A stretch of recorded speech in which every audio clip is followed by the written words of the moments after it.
সে পরকীয়ায় লিপ্ত আছে বর্তমানে। আশরাফুল আলম ওরফে হিরো আলম নানা সময়ে নানা বিতর্কিত কাণ্ডে খবরের শিরোনাম হন এই ইউটিউবার। তাকে ঘিরে নেটিজেনরা যেসব বাক্য প্রয়োগ করে থাকেন তাতে সহজেই বোঝা যায় লোকটি বাংলাদেশে একটি বিতর্কিত চরিত্র। অর্থ আত্মসাতে বেশ পটু হিরো আলম। বিভিন্ন সময়ে বিভিন্ন জনের কাছ থেকে নানা কাজের কথা বলে টাকা নিতেন তিনি। বেশ কিছুদিন আগে অর্থ আত্মসাতের ঘটনায় শ্রীপুর থানায় হিরো আলমের বিরুদ্ধে অভিযোগ দায়ের করেন রুবেল মুন্সি নামের এক যুবক। এছাড়া ব্যবসার কথা বলে আকাশ নিবিড় নামের এক সাংবাদিকের টাকাও আত্মসাতের অভিযোগ ওঠে হিরো আলমের বিরুদ্ধে।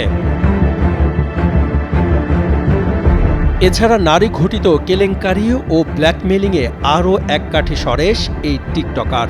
সম্প্রতি বালক বাবার মৃত্যুর পর বর্তমানে স্ত্রী ও মডেল রিয়ামণিকে জীবন থেকে বয়কটের ঘোষণা দেন হিরো আলম। তিনি জানান তার স্ত্রী রিয়ামণি বিভিন্ন বারে নাচ গান নিয়ে ব্যস্ত থাকেন, কিন্তু শ্বশুরের মৃত্যুর সংবাদ পেয়েও তাকে দেখতে না আসায় রিয়ামণিকে ডিভোর্স দেওয়ার সিদ্ধান্ত নেন হিরো আলম।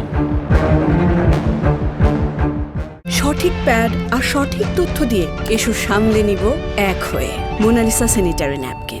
এরপরই নতুন করে আরও একবার আলোচনায় আসেন ডিশ ব্যবসায়ী ও কথিত মিউজিক ভিডিওর মডেল আশরাফুল আলম। তার বর্তমান স্ত্রী রিয়ামণি বিস্ফোরক মন্তব্য করেন আলমকে নিয়ে।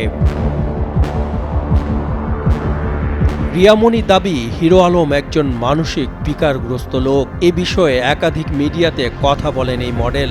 জানান তাকে নানা সময়ে বিভিন্নভাবে মানসিক নির্যাতন করা হতো। এতদিন সংসারের কথা চিন্তা করে বাইরের কারো কাছে মুখ খোলেননি তিনি। তবে এবার আর চুপ থাকতে পারেননি রিয়ামণি। এর জন্য হিরো আলমের পরকীয়াকে দায়ী করেন তিনি। তার কারণে আমি লাস্ট পর্যন্ত থাকতে পারিনি, সেটা হচ্ছে তার পরকীয়ার কারণে। সে পরকীয়ায় লিপ্ত আছে বর্তমানে। এক নারীতে কখনোই সন্তুষ্ট থাকতেন না কথিত হিরো আলম।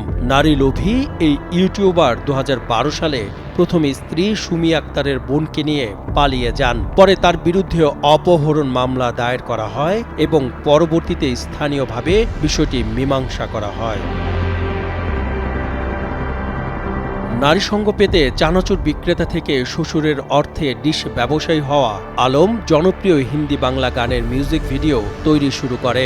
মিউজিক ভিডিওতে তার নায়িকারা কেউ টাকার বিনিময়ে, আবার কেউ গোপন শর্তে মিউজিক ভিডিওতে অভিনয়ের সুযোগ পেত বলে অভিযোগ রয়েছে।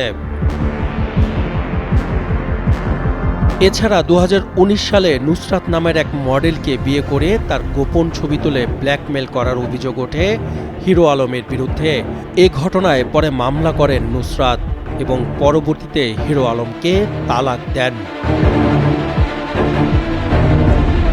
দিন যত গড়ায় ইউটিউব আর অনলাইনের মারফতে নিজেকে নানাভাবে আলোচনায় নিয়ে আসেন ডিশ ব্যবসায়ী হিরো আলম। কখনো এমপি ইলেকশন, আবার কখনো আলোচিত জনপ্রিয় গান নিজের কণ্ঠে গিয়ে আলোচনা থাকতে পছন্দ করতেন তিনি।